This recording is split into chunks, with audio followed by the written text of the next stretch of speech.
Hello, ladies and gentlemen, and welcome back to another episode of the One Meal Channel. I'm your host, Nathan, and you know what this is. This is the One Meal Channel, where we try to pack in as many calories as we can into a single meal, and then we consume it all by ourselves as a one and sole meal of the day. Some people call it OMAD, I just call it dinner. And if you want to enjoy this video as much as I enjoy making these videos, and grab yourself your favorite beverage, maybe you like to eat while watching YouTube, or maybe you're just listening to this before you go to bed. Whatever you do, make sure that you have something in front of you and let us enjoy this meal together in 1, 2, 3. Well, hello, and welcome back to another episode. I appreciate all of you tuning in. We have one more video, which will be coming out tomorrow, and then we're going to take a 2-day break as I go to my graveyard shift job for a couple of days. We are once again getting just a plethora of comments, a bunch of people contributing to the channel, showing us their appreciation as well as their questions and advice on what we can do to improve our meals. So I might just have one meal a day. I might basically cook the same meal every single day, but that does not mean that we don't make changes from time to time. For example, we are back to eating a bit of eggs before our main meal comes out. We are using chicken tenders instead of rotisserie chicken like we usually do. And we're using coconut oil instead of butter or bacon grease like we had in the past. And these small changes are what we have done over the last nearly 6 months of this channel being out. And we have done this, we have made these changes because of the comments that we have in the channel. So, for those of you who have commented already, thank you. For those of you who maybe don't feel confident commenting, you don't have to give me advice. Just let me know what you're doing. Leave a comment, subscribe, and leave a like on the video. I want to give a quick update on what I had said in yesterday's video.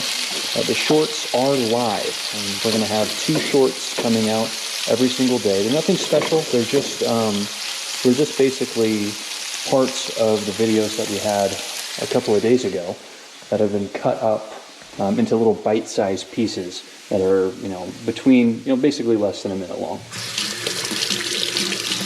For those of you who are subscribing, you won't be alerted when those shorts come out because I have 2 coming out a day, one at midnight and one at noon Mountain Standard Time for probably the next week. I just don't want you to be inundated with a whole bunch of updates that the shorts are coming out. So if you are getting updates that the shorts are coming out, leave me a comment. Maybe I made a mistake. Maybe one of the shorts that I put out there, I forgot to remove that alert feature. So just let me know. But if you really want to watch the shorts, they will start coming out live 2 a day on the channel. You can go into the shorts section and watch them yourself. I wanted to also talk about, since I am going back to the eggs, ever since I started the channel, I've talked about just how good eggs are, how there was a study that wasn't really a study, it was more of a survey, rather, that correlated the eggs in people's diet with having high cholesterol. And I said that it was basically BS, that I think a lot of doctors said that you should not have eggs in your diet because it causes high cholesterol. I told you a personal story about my dad who told me that growing up, and that now I see just a plethora of stories saying the complete opposite, that eggs are incredibly good for you. There's a Harvard study of a man who was in his 70s who ate like 12 eggs a day and had just an amazing, immaculate lipid profile, amazing HDL levels, low LDL levels, and he did. He personally attributed it to his egg consumption, and based on what the science had said at the time, the scientists thought that basically he would have been on the verge of having a heart attack. Wanted to tell you some more things that I have learned. Again, most of what is on this channel is not me giving you advice on what you should do. It's mostly me documenting what I'm doing, and if what I'm doing is helpful, feel free to try it, but do so at your own risk because everyone's body is different. I originally got a lot of my inspiration for picking eggs back up in my diet from that study with Harvard, and from what I had watched on the More Plates, More Dates channel. This guy's name is Derek. He's a bodybuilder. Now he has his own company called Merrick Health, where he has his own basically health clinic. They do blood work and have their own professionals that go on there. I remember watching some of his videos just a couple of years ago when he talked about how good eggs were. And I was actually recommended one of his videos from like 5 or 6 years ago, where he was doing something called the vertical diet. And that's when he was on TRT. That's when he was open about his TRT use. And he said that he was eating about a pound of bison meat a day, which is basically what I do. I try to eat about a pound of meat a day. I used to eat a pound of beef, but now it's just a pound of meat. He was on a pound of red meat and a lot of eggs, and his lipid profile was disastrous. He was on TRT. He had horrible HDL levels, which is pretty common for people who are on TRT. But in his attempt to normalize those levels and get them into a healthy point, the eggs were actually nuking his HDL, and we were raising his LDL. He was having inverse effects. He was already in a bad spot, and he got to an even worse spot. And when he took the eggs out of his diet and just kept the 1 pound of bison, his levels normalized again. So I just wanted to point that out. I have been a huge advocate for eggs, and maybe even a little bit inconsistent with when I say that I'm not giving advice to people. I'm just telling you what I'm doing myself. Kind of have been giving advice to people on the eggs. I get a little defensive when people are like counter me on my point of the eggs and say eggs are unhealthy. So I wanted to check myself a little bit while I eat these eggs, and I'm going to add 4 more eggs to my meal later, and just say that this is clearly not for anybody.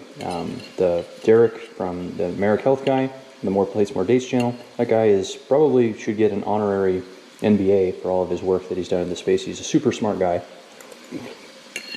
He's done more studying and is way smarter than I will ever be, even if I dedicated my life to kind of doing the same thing he did. He's pretty fantastic. I'm not going to say anything contra to what he said. Now, with all of that, I am pretty consistent with blood panels. I get blood work done, pretty thorough blood work, every 6 months. I should be doing it every 3, but I get it every 6 months. And even with the amount of rice that I eat and the amount of eggs that I have, my blood work levels come back pretty good. Let me put it this way: the things that would be affected by the eggs, the things that would be affected by the rice, I'm not seeing any negative effects. So I'm going to continue eating eggs the same way that I do. But someone who has blood work and they're getting negative results and they have a lot of eggs in their diet, well, maybe they should consider taking eggs out of their diet. Because it doesn't just affect people who are on TRT, it affects all sorts of people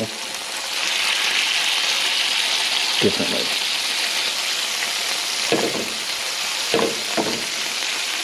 So now that I have that out of the way, I'll go back to making the rest of my meal. Listening to him talk about eating a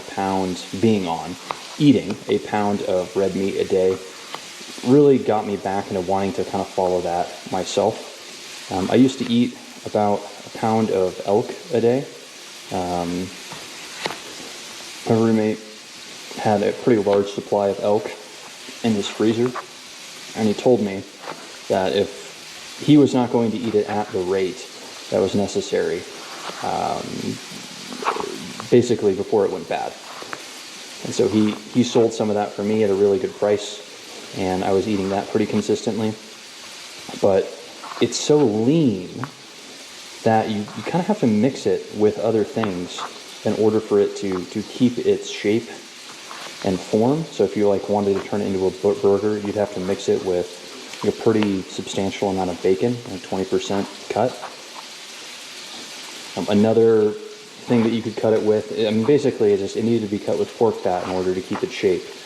And even then, although it's an amazing cut of meat, or I say cut, ground elk is an amazing meat. It is kind of flavorless, and you're just having kind of like this raw protein. So it's best if you like incorporate it into like a lasagna. You incorporate it into some pasta, or you make a sauce out of it. That's what I've seen him do most commonly. He's also, like I said, turned it into those little burger patties, and he's had it on top of rice, which is nice. But again, he cut it with some pretty significant fat and bacon and things like that. I was just eating it straight, and my body was having not a good reaction to it. The first week of having it was fine, but the second week my body was like, "Hey, are you serious? This is not something that you can eat long term."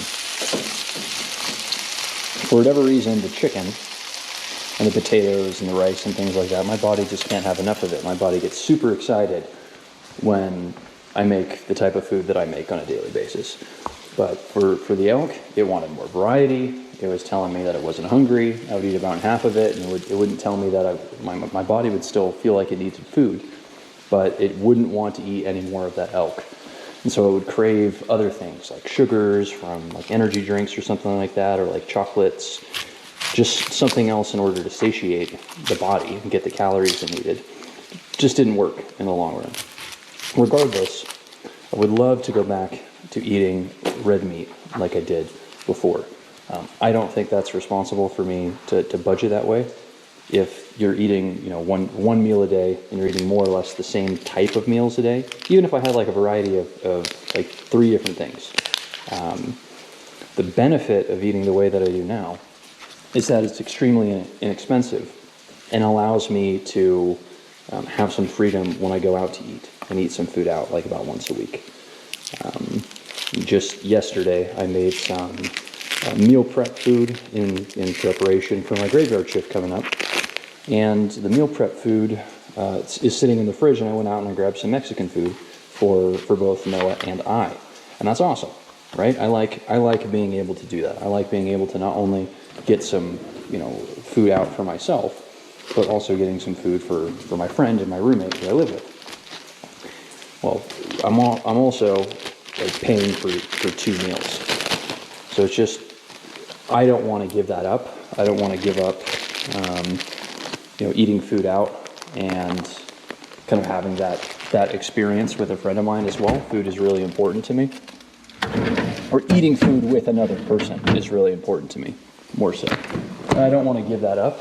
And if I go and I go with, a pound of meat a day, of beef, for example, a day, which is, I don't know, like on the low end, maybe like $10 a pound, compared to chicken, which is $2 a pound, the outcome is just not something that I want. So we're going to stick with this, but regardless, I am having that craving of getting back into the red meat. So we'll see. We'll see about that. See what we can do here by the end of the year. Maybe put ourselves in a different position financially, or find some alternatives. Maybe there'll be some good deals out there which allow us to keep both. But yeah, I don't want to sacrifice going out to eat. I think I'm just going to get rid of this top layer of onion. Yeah, I don't want to sacrifice that, and so we're going to keep that and sacrifice the beef instead, because my body loves the chicken, loves the potato, and loves the onion.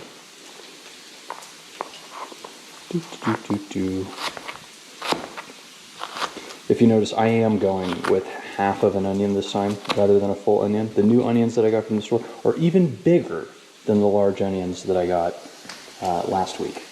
So I now have medium onions, large onions, and then these extra large onions. I think we will just keep half of the extra large onions. There's only so much that I can have.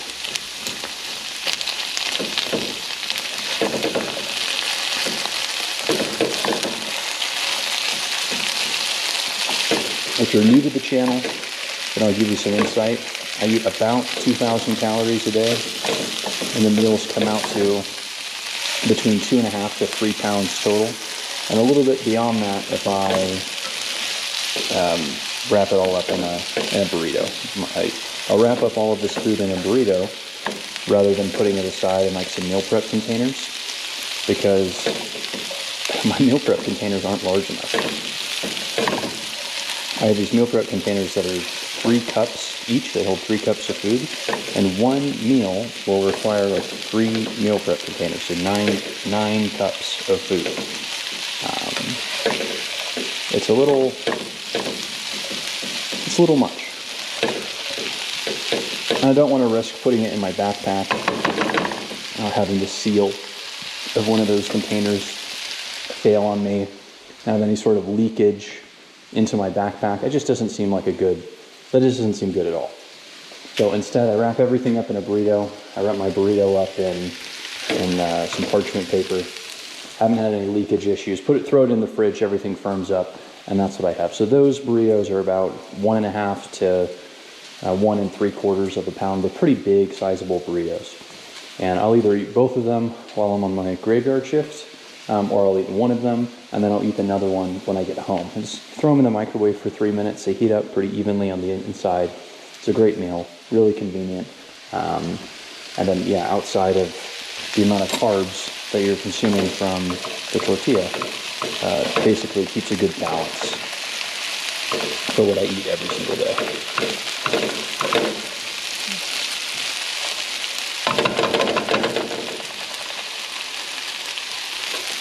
Today's meal is going to be probably a little bit less than normal.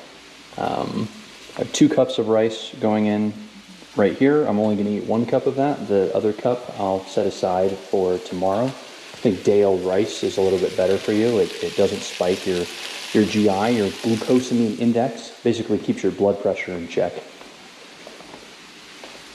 I didn't make rice yesterday, which is why I'm making it right now.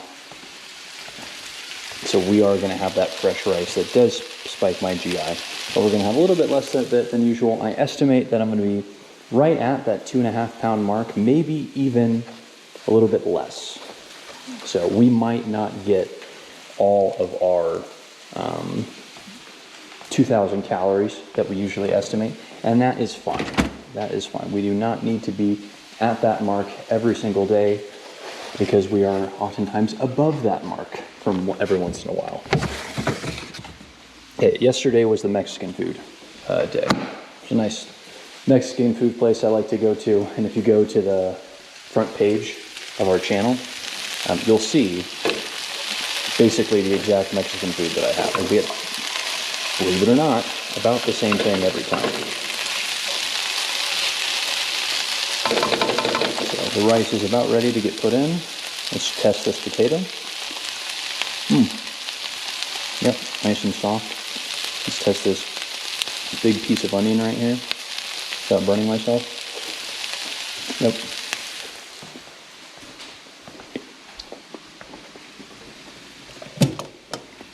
Still has a good crunch to it.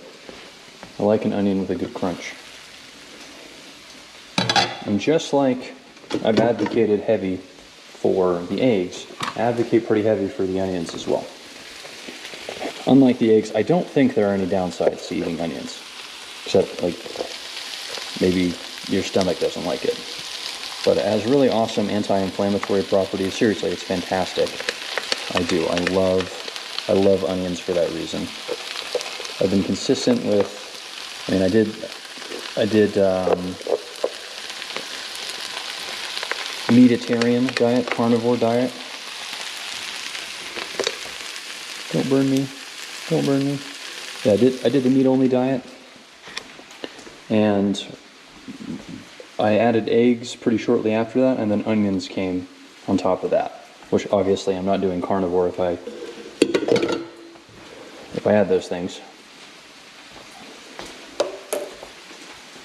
But regardless, that's more so what I mean. Once I broke from carnivore, the first things that I added were eggs and onions. And I've kind of kept that in my diet to this day.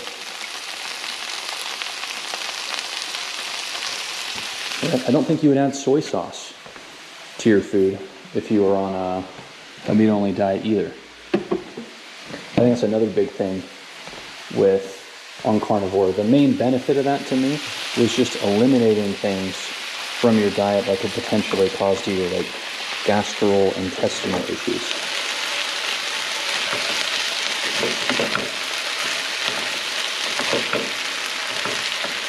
I think a lot of that just has to do with the processed foods that are in America.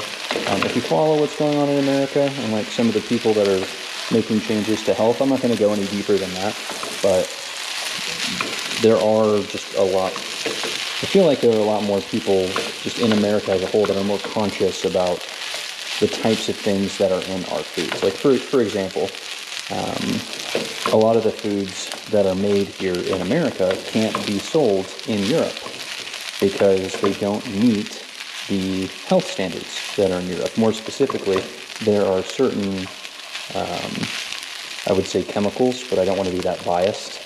They're just certain ingredients, probably preservatives. I think that's more accurate. There are things that we use to preserve our foods to make them, last longer that are actually banned in Europe. And a lot of the health issues that we face here in America don't arise in Europe, at least not to the rate per capita as they do in America. So I think there are just more people, more citizens, and myself are one of them, that are curious if there's a correlation between those preservatives and our health. Now, even down to like the fast food, when I went to Japan, Japan also has a requirement that you list all of your ingredients on the side of your food, or at least make it available to research online. And if I use the translation, tools that are in Google to see, hey, what's in this McDonald's food, there are less ingredients in Japanese McDonald's food than there are in American McDonald's food. Even the chicken nuggets, which is like just such a staple of McDonald's, right? I think I know everybody is super excited to get McDonald's chicken nuggets if you're into that type of stuff.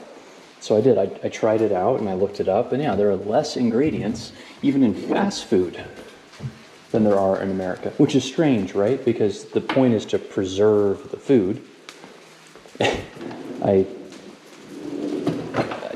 I don't know. Maybe McDonald's has a manufacturing facility in Japan, but I'm just trying to think, if you have to ship, food with less preservatives overseas, and then you have food with more preservatives in America, that seems counterintuitive to me, right? You could travel a longer distance to get to Japan and a shorter distance to stay in America. Come on, you don't need any of that stuff. So anyway, I'm curious about that. I don't know any of that to be true. I've heard a big thing for me is I like to hear the counter arguments to my own perspectives, so that I can be less biased. The counter argument to removing the preservatives, why removing the preservatives would be a bad thing, is that the preservatives allow our food in America to be low cost. And that if you remove those preservatives, it will remove the ingredients and actually makes our food more expensive, less affordable, which means there is less food that people have access to.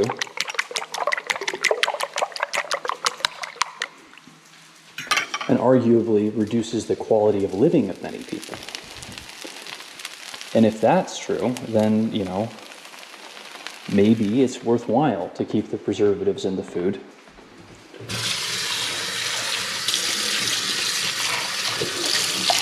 So that we can avoid worse consequences. And I respect that. Challenge, of course, is it's hard to know what's true. Simply because information can change so quickly today, and what we consider to be true 10 years ago and was the best information 10 years ago will update and will change in another 10 years. All right, again, don't burn myself. Don't want to make a mess.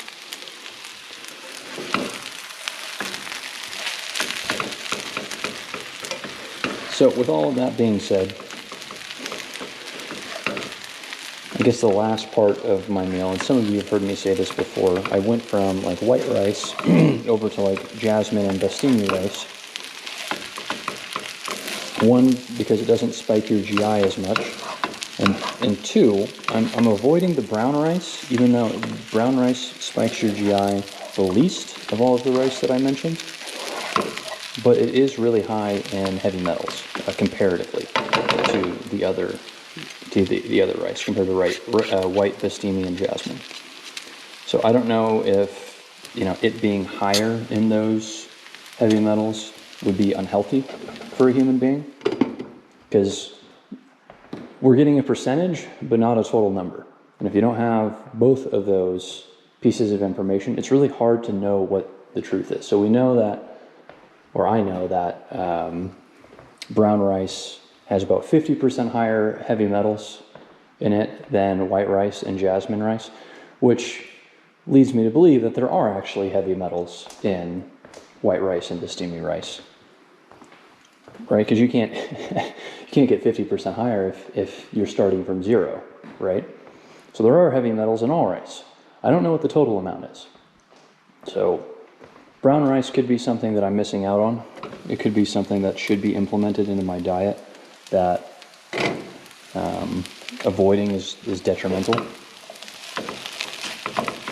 But for the time being, I'll stay away from it because I've just seen too much information that suggests that would be unhealthy for me. And now that I think about it, actually gives me an idea. I've brought this up before, like a bit of the rice and metals and stuff, but I haven't asked my doctor if that comes up in a blood test, right?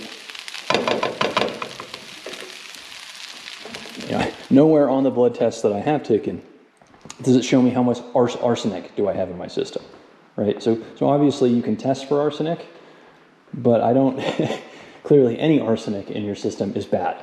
So I don't see any tests trying to tell me if that is in my body. So I'm curious. I'll ask him about this specific scenario about the heavy metals that are in rice, and see if there's any way to kind of judge how much is in my body. That might be a good thing to test. So thank you. I credit you with giving me that idea. I'm just talking to myself. You guys can't respond to me because it's kind of a one-way format, but I'm going to credit you, the commenter, with giving me that idea, because I wouldn't have thought of that if I wasn't making this video for you guys. Okay, we are out of our Super Bowls. Actually, that's not true. We have one Super Bowl, but as you know, we need a second Super Bowl to weigh properly. We have to zero out our weight. So we'll wait for this to zero it out, and we'll move this over here. Now this is going to be a challenge. Using these slightly smaller bowls makes it more difficult to get all of the food inside, but I have a feeling that we'll manage since I'm working with a slightly smaller amount of food than usual. I'm just estimating. I could be wrong. This could be 3 pounds of food. But I used up the last of my chicken tenders. And I don't mean like the breaded chicken tenders. I mean literally at the store they were selling like just the tenders of chicken breasts. And they were like $2 a pound. I can't pass that up. So let's see what we can do here. I used to use these smaller bowls, but I just always make a freaking mess.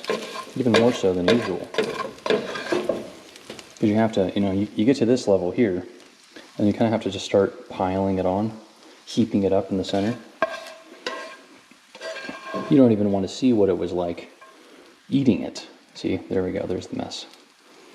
So let's see what we have here. Let's turn this around, finish this off. All for big pieces of chicken here at the top. All